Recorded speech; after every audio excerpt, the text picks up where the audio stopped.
Thank God for chapter 4. Let's look at just a little bit of it just before we go to lunch. You know, Dr. Jung told Roland that ideas, emotions, and attitudes, that's what we're going to be looking at now. Ideas, emotions, and attitudes, which are the guiding force of the lives of these people, are suddenly cast to one side.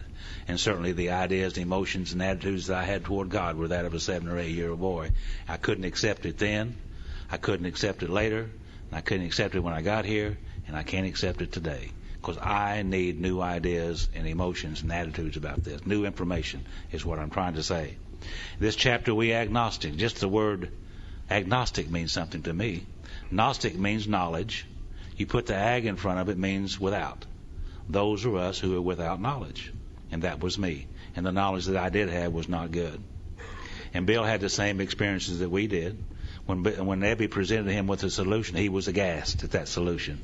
Some of us are aghast at that solution also. And Bill said that whenever they talked to me of a God personal to me, he said my mind became irritated and snapped shut against such theories. And certainly that's the way that I did. Later on in the book it says to us that when the spiritual malady is overcome, we straighten out mentally and physically. The spiritual malady. The understanding, a God of my understanding. When that is straightened out, we'll straighten out mentally and physically. And this chapter here, we agnostics, is an attempt to do that. And as Father Bill Wilson, some of you know Father Bill, said to us many, many times, and I love it, he said that this chapter is not put here to teach me that there's any particular type of religion or type of God. He said this chapter is simply put here so that I might read and question and wonder and get some ideas, emotions, and attitudes, new ones, and open up my mind to a point that God might prove to me there's a God. Now, with that understanding of this chapter, it makes more sense to me and becomes extremely valuable in my life. In the preceding chapters, you have learned something of alcoholism. We hope we've made clear the distinction between the alcoholic and the non-alcoholic. If when you honestly want to, you can find that you cannot quit entirely. Because of the obsession.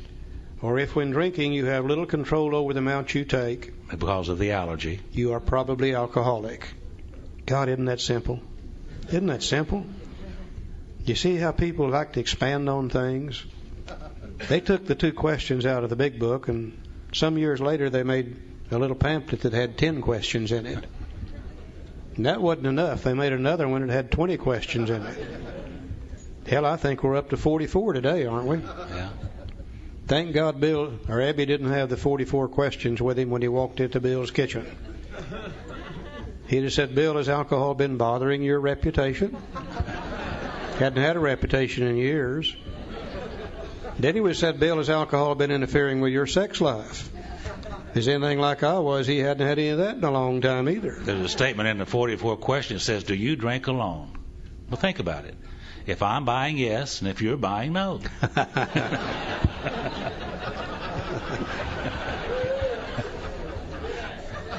We had an old friend that used to live in Tyler, Texas. His name was Wino Joe. I've always felt sorry for everybody in AA that didn't get to meet Wino Joe. He was a real character. He's dead now. But Wino Joe had made up his own list to ask yourself to see if you're alcoholic. And the first question on his list was, has the roof of your mouth ever been sunburned? While drinking.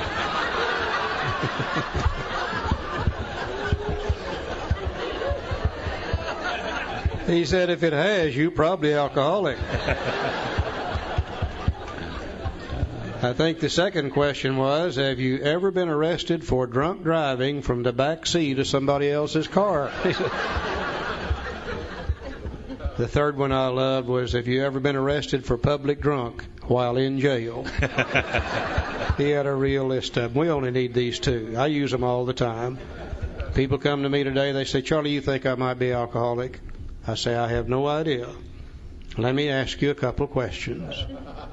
Have you been able to quit drinking entirely, left on your own resources? If they're a real alcoholic, they got to say no.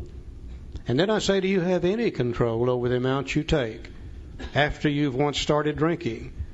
If they're a real alcoholic, they got to say no. And then I say, well, you're probably an alcoholic. And that's about as simple as you can make it. Now, if that be the case, you may be suffering from an illness which only a spiritual experience will conquer. You know, we are very unique people. We number amongst a few people in the world today who suffer from a twofold illness that can only be overcome by a spiritual experience. We also number amongst a few people in the world today who have a terminal illness that we can come out of it in better shape than we were when we went into it, if we can have this spiritual experience. We are unique people. Now, to one who feels he's an atheist or agnostic, such an experience seems impossible. But to continue as he is means disaster, especially if he's an alcoholic of the hopeless variety. To be doomed to an alcoholic death, Step 1. Or to live on a spiritual basis, Step 2. Are not always easy alternatives to face. But it isn't so difficult. About half our original fellowship were of exactly that type. At first, some of us tried to avoid the issue, hoping against hope we were not true alcoholics. But after a while, we had to face the fact that we must find a spiritual basis of life or else. Perhaps it's going to be that way with you. But cheer up, something like half of us thought we were atheists or agnostics, and our experience shows that you need not be disconcerted. And I had to stop right here and see what is my belief as far as this God thing is concerned. And today we find there's only one of three ways that you can believe as far as God's concerned. One way is to be an atheist. Now, an atheist says there is no God. Therefore, they have no power greater than human power to turn to. The atheist would have to stand on their own 2 feet, run their own show. And I said, Charlie, are you an atheist? I said, no. I've always believed in some kind of God, so I'm not an atheist. I said, well, then maybe you're an agnostic. So I had to go to the dictionary and look that word up. And like Joe said, the word agnostic means without knowledge. An agnostic believes that there is a God. But since we've never tried to use God's power in our life, we've run our own show, stood on our own 2 feet. We've never received God's power, so we don't know that God exists. We believe in some kind of God, but we don't really know whether that's true or not. And I think that's what most of us are when we get here. Most of us get here with some belief in a God, but we have never turned to that God, and we've been running our own show and standing on our own 2 feet and doing our own thing. Even though we believed in God, we acted as if we did not believe in them. An agnostic is one without knowledge of God, just belief. Now, if you're an atheist or an agnostic, then the question becomes, how do you become a true believer in God? A true believer is one that knows that God exists. Don't believe it, knows it. A true believer is one who has experienced God's power in their life. And God has given them whatever they need to have a successful life. I don't think any of us get here as a true believer. Because if we knew God and experienced God's power, then we wouldn't have to come to AA to solve our problem. Most of us come here as agnostics. Now, whether we be atheist or agnostic, the question becomes, how do you get from that stage to the stage of one who is a true believer and can receive God's power in our life? Page 45, first paragraph. Lack of power, that was our dilemma. You know, if we wasn't powerless, we wouldn't be here, would we? Lack of power, that was our dilemma. We had to find a power by which we could live, and it had to be a power greater than ourselves, obviously. But where and how were we to find this power? Well, that's exactly what this book is about. Its main object is to enable you to find a power greater than yourself which will solve your problem. It doesn't say which will enable you to solve it or will help you solve it. It says the main object is to enable you to find a power greater than yourself, and then that power will solve the problem. And I find, interestingly enough, from page 45 on in the big book Alcoholics Anonymous, we don't talk about alcohol anymore. We're through with that. We talk about one thing and one thing only, If you are powerless, whether you be atheist or agnostic, if you are powerless, how do you find the power? And if you can find the power, then the power will solve the problem. Okay, we're going to go to page 46 in the chapter We Agnostics. And the book says that, yes, we of agnostic temperament have had these thoughts and experiences. Let us make haste to reassure you. We found as soon as we were able to lay aside prejudice and express even a willingness to believe in a power greater than ourselves, we commenced to get results, even though it was impossible for any of us to fully define or comprehend that power, which is God. Much to our relief, we discovered we did not need to consider another's conception of God. Our own conception, however inadequate, was sufficient to make the approach and effect the contact with Him. You know, my sponsor at that time, George, saw that I had a real problem with this idea about God, and he asked me about it, and I said, yes, I am. I'm having a hard time trying to understand. And he said, well, I've noticed that. He said, why don't you do something that helped him and maybe it would help me? He said, why don't you go home tonight and write down on a piece of paper what you would like God to be, laying aside all that stuff you think that you know, and just write down on a piece of paper what you would like God to be. And so I went home that night and I wrote down some things, and I'm not going to tell you what it is. Up to you. And I wrote down some things I wanted God to be, and I showed them to George, and he looked at them and he said, well, that's good, Joe. So you can begin with that. See, I didn't know you could do that. And down in the South, you go to hell for making up your own God. True. You had to believe as they believed. You had to have faith in what they had faith in. If you didn't, you was going to go to hell. But George gave me permission, and I needed that permission, to sit down and to say, I would like God to be these things. And he said, that's good. You can start with that and you can begin with that. And so that's exactly what I did. Where it says, much to our relief, we discovered we did not need to consider another's conception of God.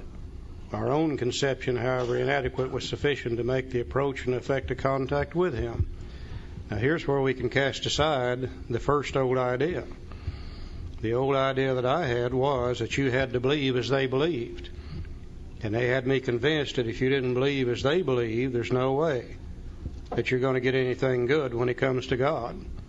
So I was real pleased to find out that I can cast aside that old idea, and then I can have my own conception of God. And like we said yesterday or last night, I find that I've never had any problem with my own conception of anything. And you let me start believing in God the way I want to, then I've got an entirely different idea. An old idea cast aside, replaced with a new idea. Begins right here. Yeah. And the book says, as soon as we admitted the possible existence of a creative intelligence, a spirit of the universe underlying the totality of things, we began to be possessed of a new sense of power and direction, provided we took other simple steps. We found that God does not make too hard a turn for those who seek Him. To us, the realm of spirit is broad, roomy, all-inclusive, never exclusive or forbidding to those who earnestly seek. It is open, we believe, to all men. See, all I had to quit doing was saying, no, there's not, no, and start seeking. Start saying, yes, maybe. And I started seeking. I said, George, you mean I need to find God? And he said, George, God's not lost. It didn't take me long to figure out who was lost, but I mean, he said, it's just like the book says, it's in the seeking, it's not in the finding. All I had to do was seek. And that's all this book is asking me to do in this chapter, is asking me to seek with an open mind and to wonder and to think. And eventually God will disclose Himself to me. And that's exactly what's happened. I was taught as a kid growing up that the way to God was a very narrow path, that if you strayed off either side of it, you were going to get in a hell of a shape. I was taught that God was very, very exclusive, that only those that believed as they believed would be able to make any contact with God. Those were old ideas. Now my book says we found that God does not make too hard terms with those who seek Him. To us, the realm of the Spirit is broad, roomy, all-inclusive, never exclusive or forbidding to those who earnestly seek. Old ideas cast aside, replaced with some new ideas, beginning to find this power greater than human power by changing of the old ideas to new ideas. Page 47. So when therefore we speak to you of God, we mean your own conception of God. This applies, too, to other spiritual expressions which you find in this book. Do not let any prejudice you may have against spiritual terms deter you from honestly asking yourself what they mean to you. Prejudice is nothing more than old ideas. Do not let any old ideas you may have against spiritual terms deter you from honestly asking yourself what they mean to you. So at the start, this was all that we needed to commence spiritual growth, to affect our first conscious relation with God as we understood Him. And then afterward, we found ourselves accepting many things which then seemed entirely out of reach. But that was growth, but if we wished to grow, we had to begin somewhere. So we used our own conception, however limited it was. And that was a beginning for me. I needed a beginning place, and that's where I started. Now we need to ask ourselves but one short question. Do I now believe? The agnostic has always believed in some kind of God. Or am I even willing to believe? The atheist can become willing to believe that there's some kind of God. That there's a power greater than myself. And as soon as a man can say that he does believe, the agnostic, or is willing to believe, the atheist, we emphatically assure him that he is on his way. It has been repeatedly proven among us that upon this simple cornerstone, a wonderfully effective spiritual structure can be built. And again, the asterisk, please be sure to read Appendix 2 on spiritual experiences.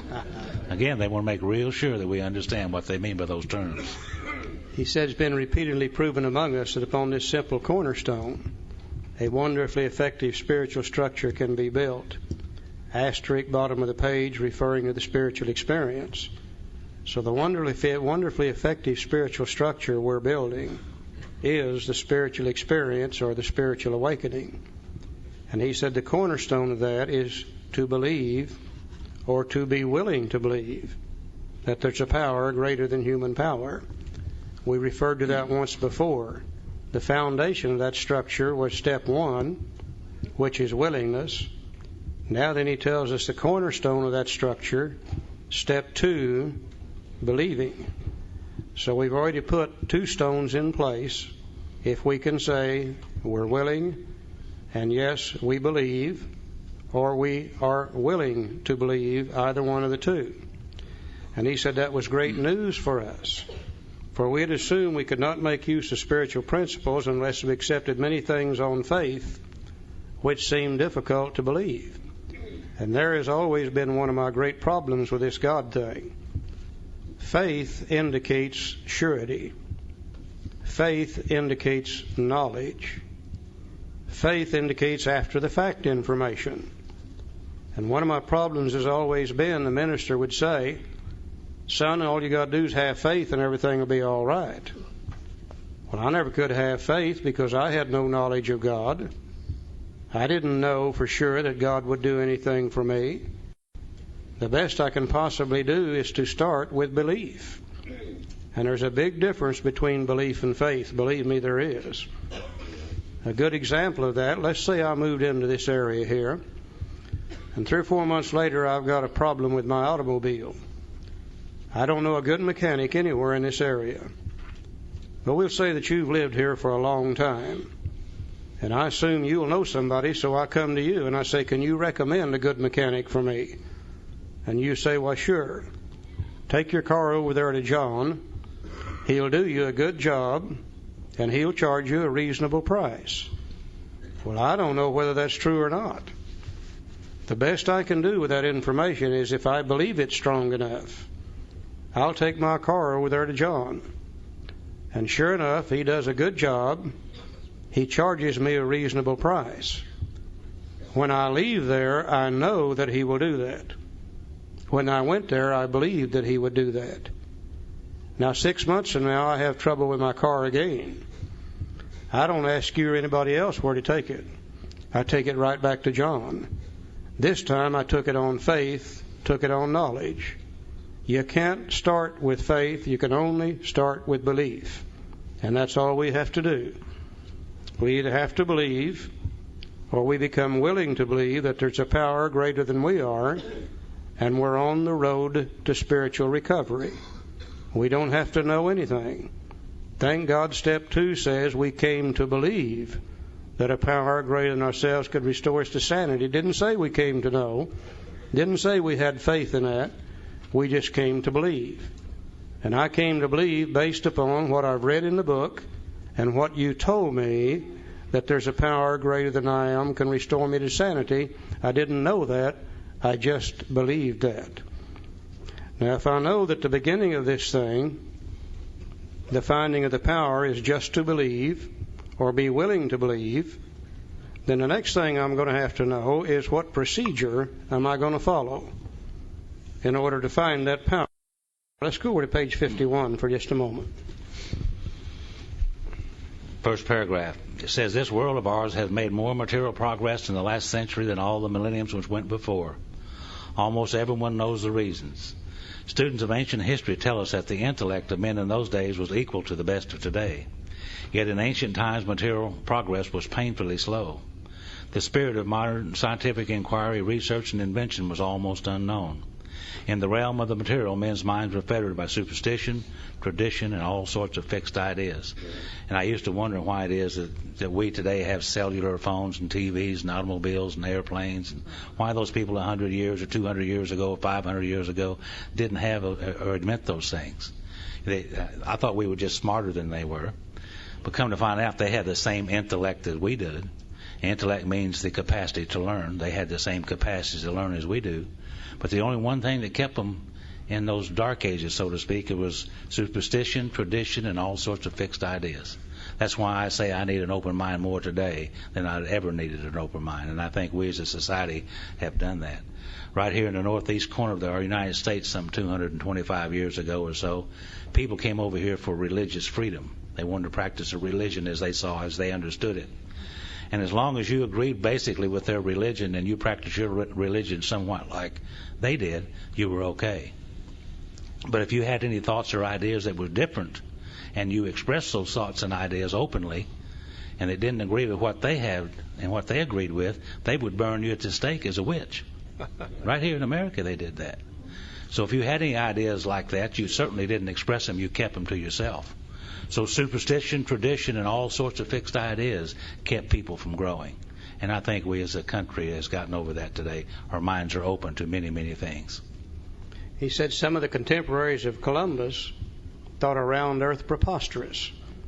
I think Columbus is one of the greatest examples of what you can do based upon belief if you're willing to change your belief.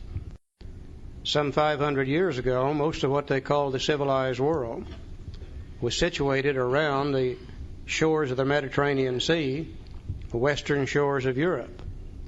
They had found a place called the East Indies. And in the East Indies you could get gold, silk, and spices, lots of goody-goodies. But it took literally years to get to the East Indies. So they were trying to find a new trade route to the East Indies. And somebody said, is there any possibility that we could sail a ship there? And they said, well, no, dummy. Don't you know you can only sail to the northeast end of the Mediterranean Sea? And then you have to go by land, camelback, horseback, footback, however they traveled. And that took literally years to do. And they said, well, what would happen if we sailed in the other direction? And they said, well, idiot, don't you know if you sail out there, you're going to sail off the edge of this sucker? You see, everybody in those days thought the world was flat. And they assumed if you sailed out there, you would sail off the edge of it. Now, I don't know why they believed that. I assume some people sailed out there, didn't come back, and they thought they had sailed off the edge of it. Now, Joe said the other day, wouldn't it be great if the world was flat? We could take all this environmental junk, just take it out there and go and push her overboard and be done with it. Now, here comes Columbus. And we believe that Columbus had to be an alcoholic. Because if you're going to believe differently than the world and everybody in it, and you're going to stand there and express that belief, you're going to have to be tougher than hell to do it.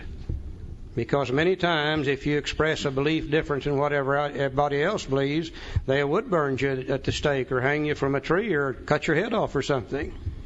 And Columbus was tough enough and bullheaded enough to be able to stand there. And he said, I believe that the world is round. I do not believe it's flat. What? Then he made one of the most drunk statements the world has ever heard. He said, I believe we can get east by sailing west. Now, if that isn't drunk thinking, I don't know what is.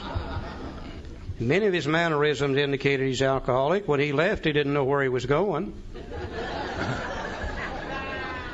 When he got there, he didn't know where he was. When he got back, he didn't even know where he had been.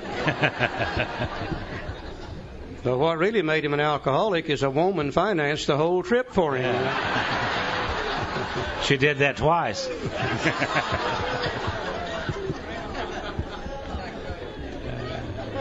Columbus followed a little formula. You want to write down these key words in this formula. He followed a little formula that the world has always known. That if you want to change anything at all, there are certain things that have to take place. And the first thing you have to do in order to change anything is to be willing to do so. Circumstances are what make us willing. Trying to find the new trade route to the East Indies is what made him willing to change. The second thing you have to do to change anything is to believe you can do so. You know, he said, I believe that the world is round, it's not flat. I believe you can get east by sailing west. But his belief didn't do him any good either, because he's still standing on the shore of the ocean the day he expressed that belief.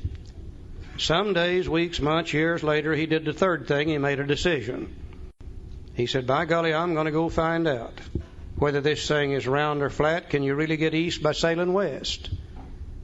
But his decision didn't do him any good either, because he's still standing on the shore of the ocean the day he expressed that decision. Some days, weeks, months, years later, he did the next thing you have to do. He started taking action.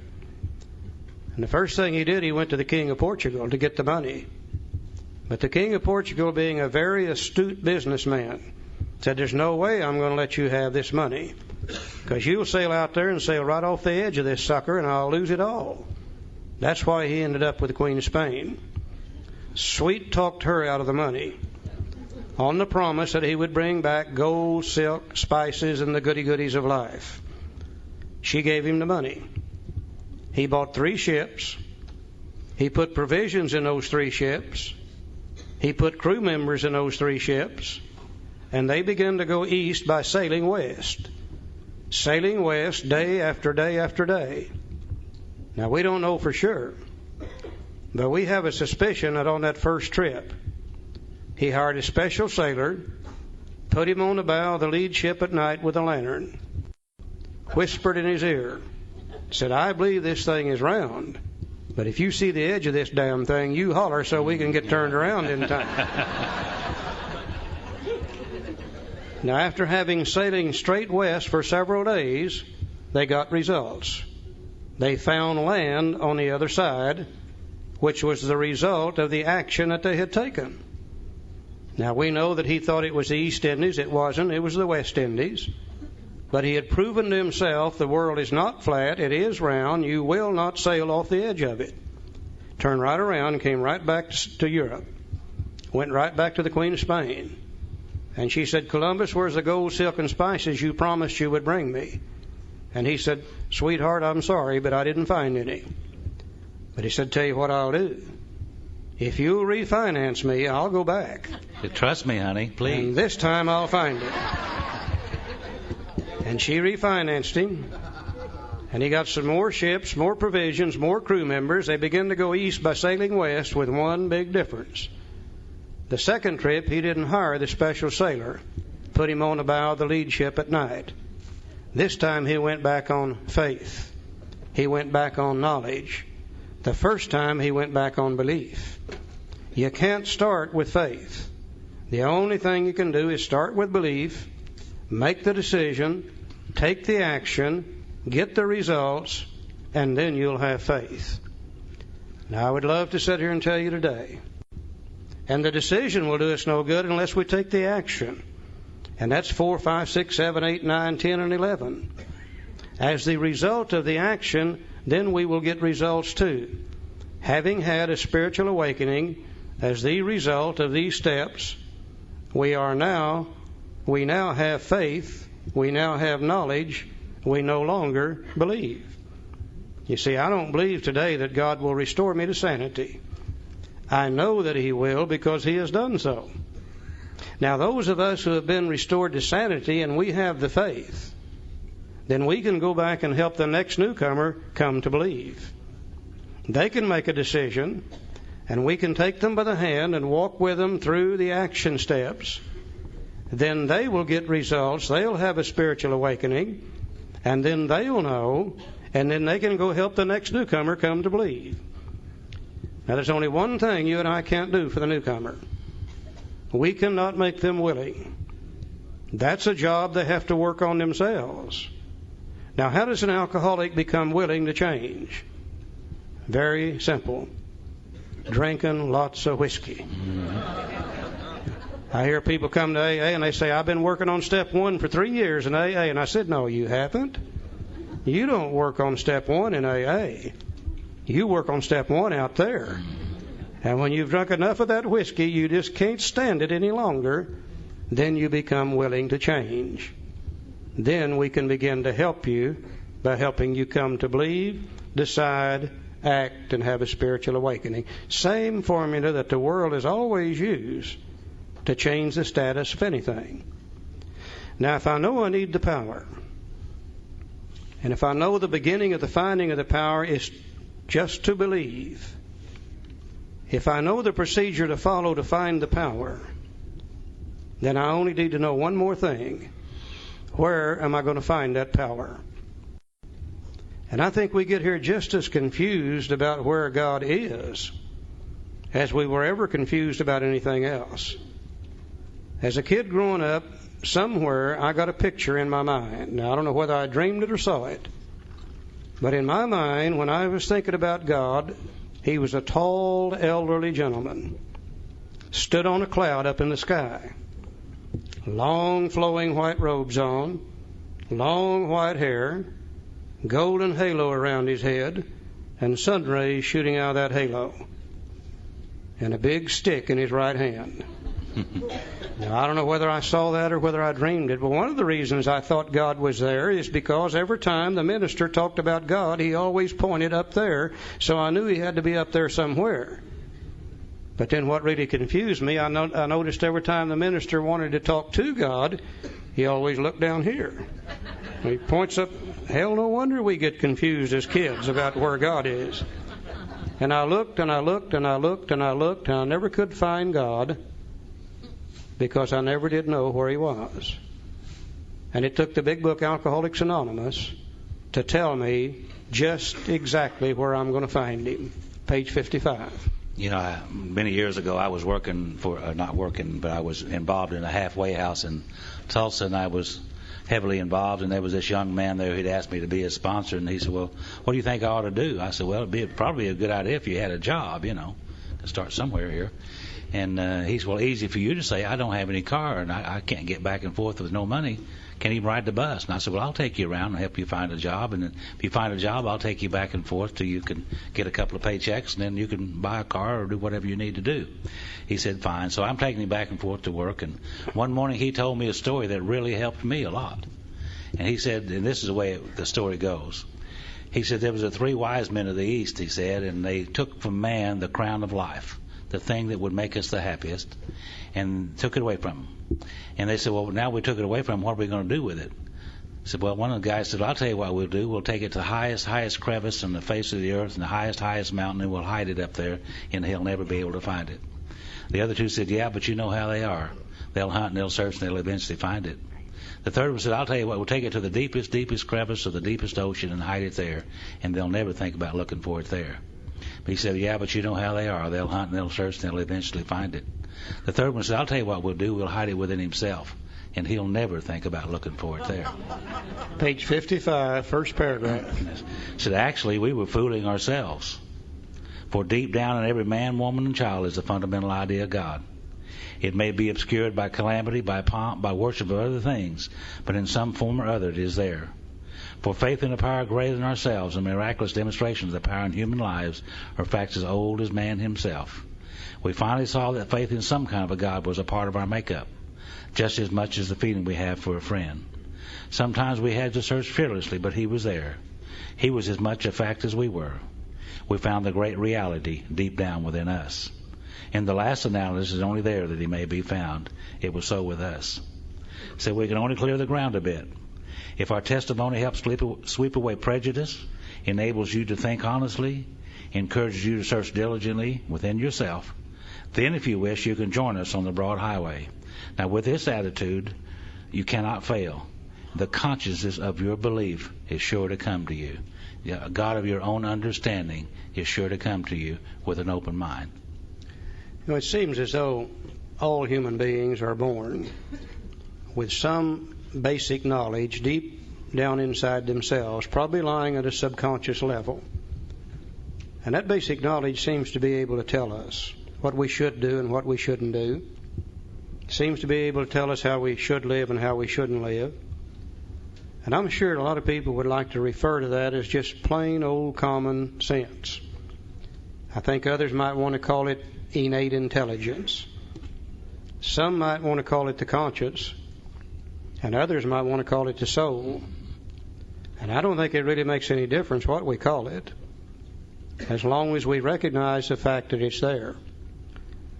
And if you're anything like I am, as far back as I can remember, I've always been aware of that knowledge. There used to be times I would be getting ready to do something, and some voice somewhere from within inside me would say, "Charlie, I don't believe you ought to be doing this." And I wouldn't pay a bit of attention to it. I'd go right ahead and do it, and I'd just get in one hell of a mess. And that same little voice would say, "See, I told you not to do it in the first place." Now, if that's true, and if that's God, then what that means to me today, if God dwells within me, then I've got my own personal God. I don't worry anymore about whether He's the God of the Baptist church or not. I don't worry whether He's the God of the Catholic Church, the Hebrew religion, or anybody else's God. If He dwells within me, then He's my own personal God, and He and I can come together in very simple, very understandable terms.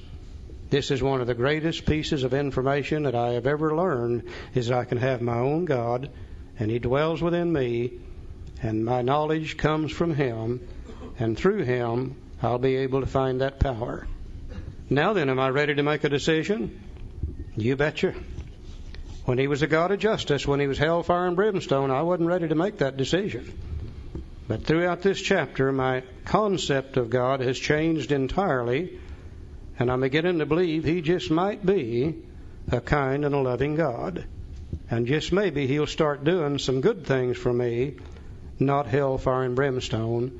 And now I'm ready to make a decision. And I don't think it's by accident that the very next chapter is entitled How It Works.